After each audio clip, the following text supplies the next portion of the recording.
yang mendesak, misalnya seperti rancangan undang-undang perampasan aset. Presiden Jokowi tagih DPR RI, kapan RUU perampasan aset itu disahkan? Presiden Jokowi menanggapi soal gercepnya DPR RI dalam menyetujui draft revisi UU Pilkada 2024 yang sebelumnya sempat heboh di mana berbagai elemen masyarakat turun ke jalan berunjuk rasa. Nah, merespon hal itu, dia mengapresiasi cepatnya DPR dalam memutuskan hal tersebut. Dalam kesempatan itu juga ia mengatakan alangkah baiknya kalau cepatnya mereka ini, para DPR, juga dilakukan pada RUU perampasan aset itu agar segera disahkan.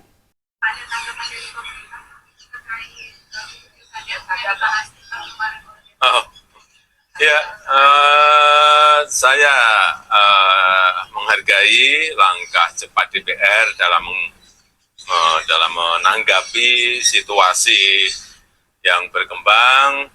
Respon yang cepat adalah hal yang baik, sangat baik, dan harapan itu juga bisa diterapkan untuk hal-hal yang lain juga yang mendesak, misalnya seperti rancangan undang-undang perampasan aset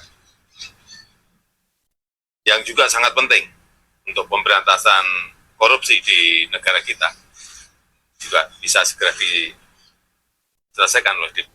Itulah respon dari Pak Presiden usai ditanya soal cepatnya DPR dalam menyetujui draft revisi UU Pilkada 2024. Ia menyambut baik dan mengapresiasi, kemudian menyarankan dan meminta agar hal baik itu juga diterapkan pada RUU perampasan aset, supaya juga DPR segera mengesahkan atau menyetujui draft tersebut menjadi undang-undang dan bisa diterapkan di negara kita.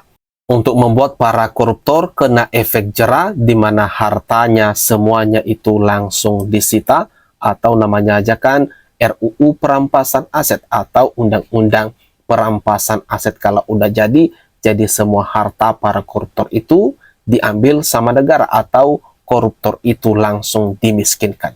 Berita ini kita lansir dari tempo.co. Jokowi puji DPR kebut revisi UU Pilkada, terapkan ke RUU perampasan aset. Presiden Joko Widodo mengapresiasi langkah kilat Dewan Perwakilan Rakyat mengebut revisi Undang-Undang Pilkada.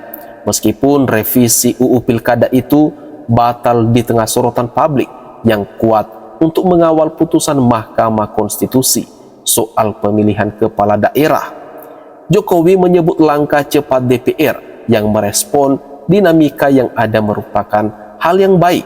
Kepala negara mengharapkan ini bisa diterapkan untuk proses pembuatan undang-undang yang lain, misalnya seperti rancangan undang-undang perampasan aset yang juga sangat penting untuk pemberantasan korupsi di negara kita, ucapnya melalui keterangan video pada Selasa 27 Agustus 2024.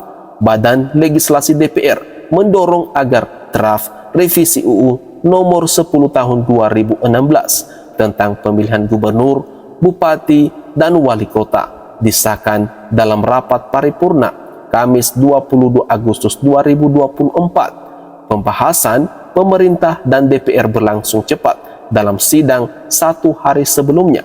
Namun paripurna tersebut batal dijalankan karena tidak memenuhi quorum. Jika UU Pilkada disahkan, belit itu dianggap bakal menganulir putusan MK.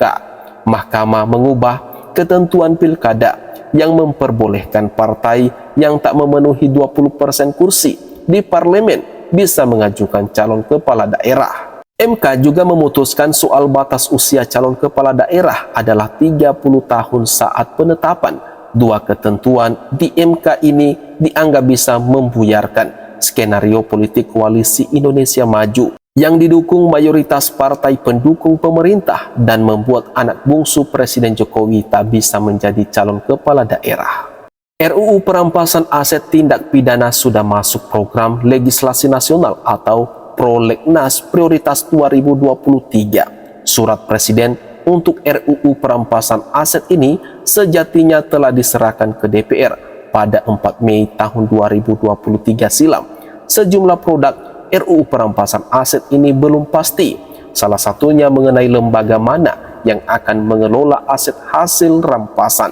Namun disebut juga 3 lembaga yang memiliki instansi pengelolaan aset, yaitu Kementerian Keuangan, Kejaksaan Agung, dan Kementerian Hukum dan HAM.